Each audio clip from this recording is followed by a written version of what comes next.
ইতিমধ্যেই সারা বাংলাদেশে দিয়েছেন এবং উনি সারা বাংলাদেশে 31 দফার নিয়ে উনি বিভিন্ন ভাবে সেমিনার করেছেন, আমাদের সঙ্গে কথা বলেছেন, জনগণের সাথে কথা বলেছেন। এই 31 দফার মধ্যেই কিন্তু সব বাংলাদেশের সবকিছু আছে। আমাদের মরহুম শহীদ রাষ্ট্রপতি জিয়াউর রহমান সাহেব উনি 19 দফা দিয়েছিলেন উনি যখন বাংলাদেশ জাতীয়তাবাদী দল গঠন করেছিলেন। তার পরবর্তীতে আমাদের নেত্রী দেশ নেত্রী বেগম খালেদা জিয়া 27 দফা ঘোষণা করেছিলেন। এখন আমাদের মাননীয় ভারপ্রাপ্ত চেয়ারম্যান আগামী দিনের বাংলাদেশ বিনির্মাণের, আগামী দিনে বাংলাদেশ কিভাবে আমরা এগিয়ে নিয়ে যাব, বাংলাদেশকে কিভাবে আমরা অগ্রগতি নিয়ে যাব, বাংলাদেশকে কিভাবে আমরা বিশ্বের কাছে একটি উন্নয়নশীল দেশ হিসেবে পরিণত করব, তার জন্য উনি আজকে এই 31 দফা আমাদের মাঝে দিয়েছেন। প্রিয় ভাইরা, 31 দফার ভিতরে আমাদের কিন্তু সব আছে। এটা আপনারা শুধু শুনলে চলবে না, আমরা বিভিন্ন জায়গায় লিফলেট দিতেছি। লিফলেটের মাধ্যমে আপনাদের 31 দফা সম্পর্কে জানতে হবে।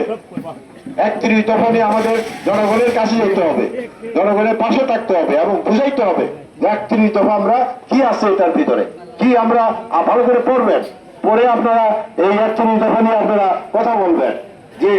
যেভাবে আমরা 31 দফা নিয়ে কথা বলবো, 31 দফা এর ভিতরে আছে, কাগজের ভিতরে আপনাদের কাছে আছে। আপনারা যারা ভোটার নাই তাদেরকে আপনারা এই বিষয়টা বলবেন, ব্যাখ্যা দেবেন, যাতে 31 দফা দিয়ে আমাদের সামনে যে নির্বাচন আসবে সেই নির্বাচনকে আমরা 31 দফা হিসাবে গ্রহণ করে আমরা যেন বাংলাদেশের উন্নতি করতে পারি। প্রিয় ভাইরা, আজকে বাংলাদেশে আরেকটা বিষয় যেটা আমাদের আছে সেটা হচ্ছে আপনার যে কি বলে ইদানিং প্রায় দেখবেন খালি চিল্লায় টেলিভিশনে পিআর পিআর পিআর পিআর কি পাকিস্তান, পিআর কি কেউ বুঝে? পিআর কি কেউ বুঝে? হ্যাঁ, পিআর কেউ বুঝে না, যারা বলে তারাও বুঝে না। আজকে ঈশ্বরগঞ্জে তারা এই টেলিভিশনে পত্র পত্রিকায় পিআর পিআর করতেছে, ঈশ্বরগঞ্জে তারার দল নাই, আছে না? এই পর্যন্ত কোথাও দেখছেন পিআর নিয়ে কথা বলতে? তারা নিজেরাই বুঝে না কি কথা বলবে। আজকে পিআর নিয়ে তাদের একটা ষড়যন্ত্র, দেশকে কিভাবে পিছিয়ে দিবে, নির্বাচনকে কিভাবে পিছিয়ে নিয়ে যাবে, তারা বিভিন্ন ভাবে বিএনপি এবং বিএনপির কর্মীদের উপর বিভিন্ন প্রপাগান্ডা দিতেছে, বিভিন্ন অপবাদ দিতেছে, যেগুলো দিয়ে আমাদেরকে আরো মানুষের কাছে একটা খারাপ দল হিসেবে পরিচয় করার জন্য চেষ্টা করতেছে। এই বিষয়ে আপনাদের সজাগ থাকতে হবে। এটা আমাদের ঈশ্বরগঞ্জের আমি সকল নেতা কর্মী সাধারণ জনগণের উদ্দেশ্যে বলতে চাই, যারা আজকে বাজারে জমিনবাজি করে, যারা আজকে এই দরবার করে মানুষের ক্ষতি করে, যারা আপনার বিভিন্ন ভাবে টেন্ডারবাজি করে, দুর্নীতি করে, বিভিন্ন ভাবে চাঁদাবাজি করে, তাদেরকে আপনারা ধরে আইনের কাছে দিবেন। তারা কোনো বিএনপির লোক হইতে পারে না, তারা কোনো বিএনপির সাথে জড়িত না। তাদেরকে ব্যবস্থা নিতে হবে এবং তাদের বিরুদ্ধে প্রতিবাদ করতে হবে। প্রতিবাদ করে আপনারা এর একটা সুরাহা করতে হবে। কারণ আজকে সাধারণ জনগণ কিন্তু ভাত কাপড় চায় না, আমার সাধারণ মানুষরা কিন্তু ভাত কাপড় চায় না, মানুষ চায় শান্তি। কিভাবে তারা শান্তিতে বসবাস করতে হবে, কিভাবে তারা শান্তিতে কাজ করতে পারবে। এই যে রাস্তা, এই রাস্তা পাকা রাস্তা, এই রাস্তা পাকা রাস্তা আমার সময় হয়েছে, সেই সময় হয়েছিল, সেই রাস্তা দিয়ে মানুষ চলবে, সেইরা চলবে। এবং উন্নতি দুটা ভিন্ন জিনিস। আর উন্নতি হচ্ছে আমাদের সংস্কৃতিতে উন্নতি করতে হবে, অর্থাৎ এইগুলা শিক্ষায় যত আমরা উন্নত হব ততই আমরা আগে যেতে পারবো। আমাদের ওই উন্নয়নটা করতে হবে। উন্নয়ন হচ্ছে রাস্তার, আর উন্নতি হচ্ছে আমাদের ওই সমস্ত ক্ষেত্রে। সুতরাং এই রাস্তাঘাট যেখানেই হবে সেখানে উন্নয়ন হবে, কিন্তু এই রাস্তা দিয়ে চলতে হলে একটা সুন্দর পরিবেশ লাগবে। মানুষ যাতে নির্দ্বিধায় চলাচল করতে পারে, নির্দ্বিধায় সারা রাত্র চলাচল করতে, এরকম যেন ভয় না পায় আমি যাওয়ার পথে আমার কাছ থেকে টাকা পয়সা কেড়ে নিয়ে যাবে, আমার স্বর্ণ গয়না লুট করে নিয়ে যাবে, এগুলা হইতে দেওয়া যাবে। এরপর আরেকটা বিষয় আপনারা লক্ষ্য রাখতে বলবেন, যেটা এই ঈশ্বরগঞ্জ ইদানিং ব্যাপক ভাবে কি মোবাইলে কি খেলে, ক্যাসিনো খেলে। এই জিনিসটা আপনারা যারা এখানে আছেন লক্ষ্য রাখবেন। যারা এই ধরনের করে তাদেরকে ধরে আইনের কাছে দিবেন। কারণ এরা সমাজ নষ্ট করে ফেলেছে। আপনারা ঈশ্বরগঞ্জে 2টা মার্ডার হয়েছে কিছুদিন আগে এই সমস্ত বিষয় নিয়ে, এবং আশেপাশে থানা 30 সালে বেতন গত কয়েকদিন আগে দুটাই হয়েছে, 2টা মার্ডার হয়েছে। সুতরাং এই বিষয়গুলো যারা এই সমস্যার সঙ্গে জড়িত আমাদের সন্তান, তারা আমাদের ভাই ভাতিজা, তারা আমাদেরই আত্মীয় স্বজন। সুতরাং তাদেরকে আপনারা নিবৃত্ত করবেন এবং যারা এই সমস্ত নেতৃত্ব দিতেছে তাদেরকে চিহ্নিত করবেন। যারা এই ধরনের নেতৃত্ব দিতেছে তাদেরকে চিহ্নিত করবেন, চিহ্নিত করে আইনের কাছে সমর্পণ করবেন এবং তাদের নাম পাঠিয়ে দিবেন। ধর আমার কাছে পাঠাবেন, আমি ইনশাল্লাহ ব্যবস্থা নেব ইনশাল্লাহ। প্রিয় ভাইরা, এই বাংলাদেশে বর্তমানে যে আমরা 8 সালে 14 সালে 18 সালে শেখ হাসিনার সময় 14, 18, 24 3টা নির্বাচন হয়েছে না? আমরা ভোট দিতে পারছি? ভোট দিতে পারছি বলেন? এই সময় আমরা ভোট দিতে পারি নাই। 14 সালে বিনা ভোটে হয়ে গেছে 154 জন এমপি বিনা ভোটে আমাদের ঈশ্বরগঞ্জ আশেপাশে সব থানায়। 18 সালে কি হয়েছে? দিনের ভোট রাত্রে হয়ে গেছে। 24 সালে কি হয়েছে? আমি আর ডামি, তারা নিজেরাই কেউ আমি সাজছে কেউ ডামি সাজছে, সাইজা তারা ভোট করছে। 15 বছর বাংলাদেশে কোনো ভোট সাধারণ মানুষ দিতে পারে নাই, এবং এই 15 বছর অনেক নতুন ভোটার হয়েছে, অনেক নতুন ভোটার হয়েছে না, যারা এখনো ভোট দিতে পারে নাই। সামনে 12.5 কোটি উপরে ভোটারের মধ্যে 4 কোটির উপরে আছে নতুন ভোটার। তারা কিন্তু শহীদ রাষ্ট্রপতি জিয়াউর রহমান সম্পর্কে অতটা জানে না। তাদের কাছে আমাদের দল সম্পর্কে, আমাদের নেতা সম্পর্কে, তাদের ভোটটা আমাদের কাছে আনতে হবে। তাদের এই নতুন প্রজন্মের ভোটটা আমাদের ধানের শীষে আনতে হবে, ঠিক কিনা? ধানের শীষে আনতে হবে। খালি আমার সাথে ঠিক বললে চলবে না, এটা কাজ করতে হবে। আপনাদের সকলেই এখন থেকে ফেব্রুয়ারি মাস বেশি দূরে নাই, মাত্র কয়েকটা মাস সময়। এই সময়টার মধ্যে আপনাদের কাজ করতে হবে। অনেক দল কিন্তু অনেকভাবে কাজ করতেছে, আমি কিন্তু জানি। আপনারা কিন্তু খালি ঘোরাফেরা করলে হুন্ডা নিয়ে আমার পিছিয়ে পিছিয়ে চললে চলবে না, কাজ করতে হবে। কারণ আমরা সবাই দলকে ভালোবাসি, শহীদ জিয়াকে ভালোবাসি, আমাদের নেত্রী দেশনেত্রী বেগম খালেদা জিয়াকে ভালোবাসি, এবং উনি হচ্ছে বাংলাদেশে না সারা দুনিয়াতে এখন আমাদের নেত্রী দেশনেত্রী হচ্ছে আপুসীন নেত্রী, সারা দুনিয়ার মধ্যে পরিচিত, এবং ওনাকে সারা দুনিয়া চিনে যে একজন মাদার অফ ডেমোক্রেসি, গণতন্ত্রের মা হিসাবে ওনাকে চিনে।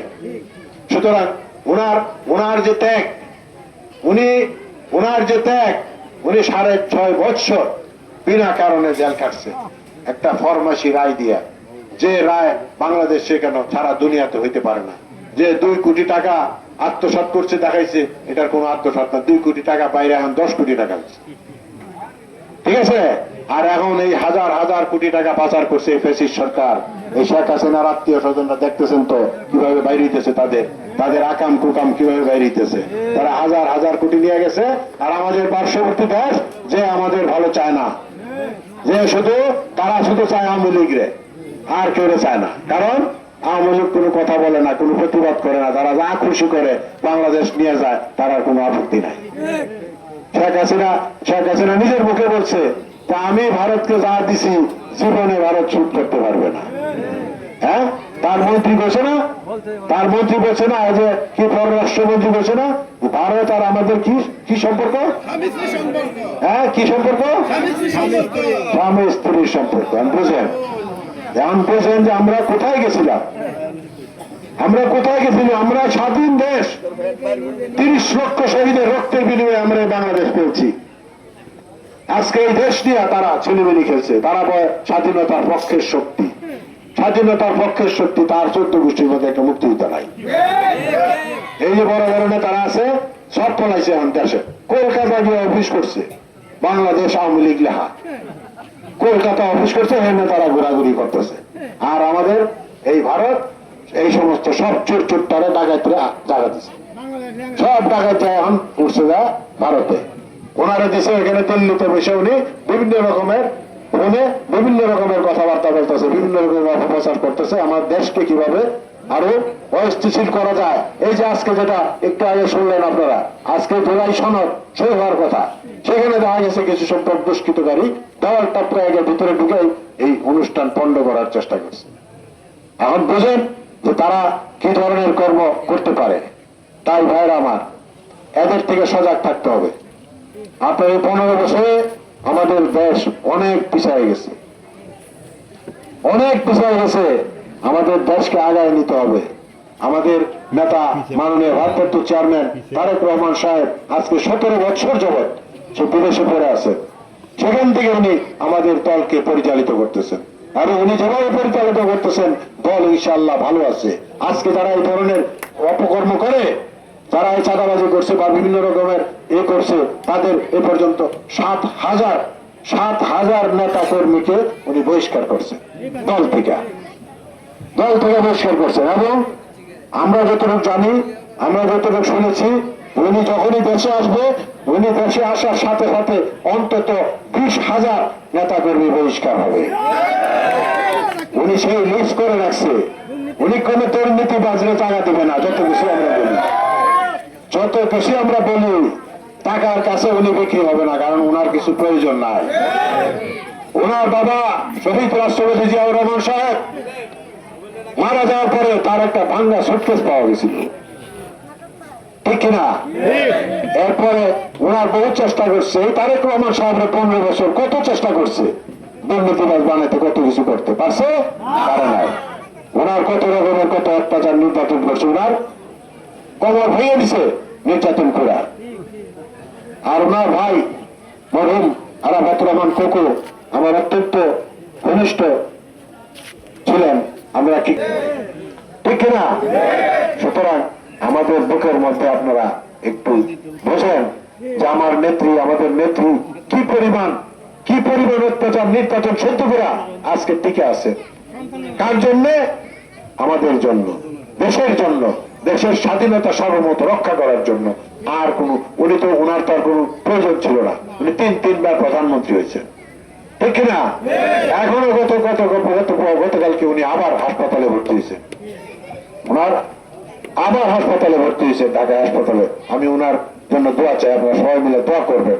আর আল্লাহ পাক যেন ওনাকে দ্রুত সুস্থ করে আমাদের মাঝে আবার নিয়ে আসেন। এবং সামনে নির্বাচনে আমাদের ওনাকে অনেক বেশি প্রয়োজন, কারণ উনি হচ্ছে বাংলাদেশের মানুষের হৃদয়ের মণি। উনি হৃদয়ের মনে উনি পাগল হয়ে যাবে, সারা বাংলাদেশের মানুষ পাগল হয়ে যাবে। সুতরাং ওনার জন্য আমাদের সকলের দোয়া করতে হবে। তাই ভাইরা, আজকে আমাদের নেত্রী, আপসীন নেত্রী, সারা দুনিয়ার কাছে একটা পরিচয় করছেন। উনি বাংলাদেশে একমাত্র নেত্রী। আজকে সেই নেলসন ম্যান্ডেলা 27 বছর জেল কাটছে, আর আমার নেত্রী দেশনেত্রী বেগম খালেদা জিয়া 6.5 বছর জেল কাটছে। তারপরেও কিন্তু তার চেয়ে কম নিবেদিত প্রাণ না উনি দেশের জন্য, দেশের মানুষের জন্য, স্বাধীনতা সার্বভৌমত্ব রক্ষা করার জন্য। কারণ উনি হচ্ছে মহান স্বাধীনতার ঘোষকের স্ত্রী, উনি হচ্ছে মহান স্বাধীনতার ঘোষকের স্ত্রী। উনি ওনার সর্বোচ্চ খেতাব প্রাপ্ত ওনার স্বামী। আর ওনাকে বানাইছিল কি? খেতাব কারণে ছিল, ওনার খেতাব কারণে নিছে যে কি উনি পাকিস্তানের দালাল, উনি পাকিস্তানের চর, ঠিক কিনা? সুতরাং এই ফ্যাসিস্টরা কিন্তু অনেক তৎপর। বাংলাদেশকে কিভাবে অস্থিতিশীল করবে, আমাদের দেশকে কিভাবে আরো দুরবস্থার মধ্যে ফেলাবে, এই নিয়ে কিন্তু তারা ব্যতিব্যস্ত আছে।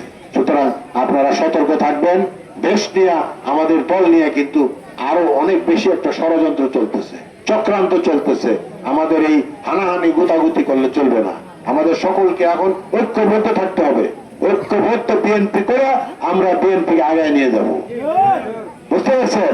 সুতরাং আমরা যদি মনে করি যে আমরা ভোট হলে আমরা জিতে যাব, এটা কিন্তু ঠিক না, এটা কিন্তু ঠিক না।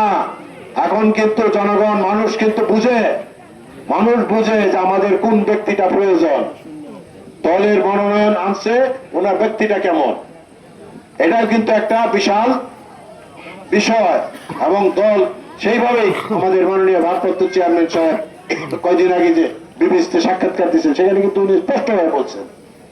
উনি স্পষ্টভাবে বলছেন এবং আপনি 3 দিন আগেও দেখছেন দুদকের চেয়ারম্যান সাহেব উনি একটা বক্তব্য দিছে, উনি সমস্ত দলের কাছে উনি সুপারিশ রাখছে যে কেউ যাতে কোনো দুর্নীতিবাজকে মনোনয়ন না দেয়, এবং দুর্নীতিবাজকে মনোনয়ন দিলেও দুর্নীতিবাজরা জিততে পারবে না। কারণ জনগণ এখন জানে, জনগণ বুঝে যে এরে দিয়া কি হবে। জনগণ কিন্তু এখন অনেক স্বচ্ছ, আর বিশেষ করে আমাদের নতুন প্রজন্মের ভোটার যারা আছে তারাও কিন্তু অনেক সচেতন। এখানে নতুন ভোটার আছে কেউ? ভাই একটু হাত তোলো দেখি সবাই, কারা কারা নতুন ভোটার? হ্যাঁ, নতুন ভোটার, সামনে তারা ভোট দিবা। হ্যাঁ, সুতরাং আরো যারা আছে সবাইকে আমি অনুরোধ করব যে নতুন ভোটার যারা তাদেরকে আমি অনুরোধ করব যে আমাদের দলের জন্য কাজ করার জন্য। কারণ সামনে আমাদের দলের ক্ষমতায় আসার পরে ইতিমধ্যে আমাদের মাননীয় ভারপ্রাপ্ত চেয়ারম্যান সাহেব যে কর্মসংস্থান ব্যাপারে নতুন কর্মসূচি, নতুন কর্মসংস্থান ব্যাপারে উনি ঘোষণা দিয়েছেন। উনি কিন্তু একটা 31 দফার মধ্যে আছে যে কি করবেন উনি, নতুন প্রজন্মের জন্য কি আছে। আমাদের নতুন প্রজন্ম খালি ছেলে না, মেয়েরাও আছে এখানে। এই 4 কোটির মধ্যে দেখা যাবে যে অর্ধেক হবে। সুতরাং ওদেরকেও আমাদের কাজে লাগাইতে হবে। যারা আমাদের ঘরে আছে, ছেলে মেয়েরা আছে, আত্মীয় স্বজনরা আছে। এখন আজকে আমি এখানে যারা, বিশেষ করে আমার যে সভাপতি সাহেব আছে, মুরব্বী, হ্যাঁ, তারপরে এখানে এই অঞ্চলে যারা আছে, এই আমাদের এই আবুর বাজার এবং আশেপাশে, বিশেষ করে যে মেম্বার সাহেব, হ্যাঁ, মেম্বার হয় নাই সে, কিন্তু তার নাম কি জানি, সামাদ, মঞ্জু, তারপরে কি এটা, ইলিয়াস, আবুল কালাম, এরা সবাই কিন্তু অনেক কষ্ট করছে। আর এখানে যারা রাষ্ট্রনেত্রী বেগম খালেদা জিয়া, জিন্দাবাদ জিন্দাবাদ। ভালো আছেন সবাই? খুব সুন্দর হয়েছে আজকের সভা। আমি খুবই খুশি। এবং নেত্রী আছে, আরে কোন সে নেত্রী? খালেদা, তারেক স্বাধীনতার ঘোষক জিয়া, স্বাধীনতার ঘোষক জিয়া, স্বাধীনতার ঘোষক জিয়া, দেশ গড়েছেন শহীদ জিয়া, নেত্রী মুদের খালেদা জিয়া। আপনাদের অনেক ধন্যবাদ। বাংলাদেশ জিন্দাবাদ। আসসালামু আলাইকুম। সভাপতির অনুমতি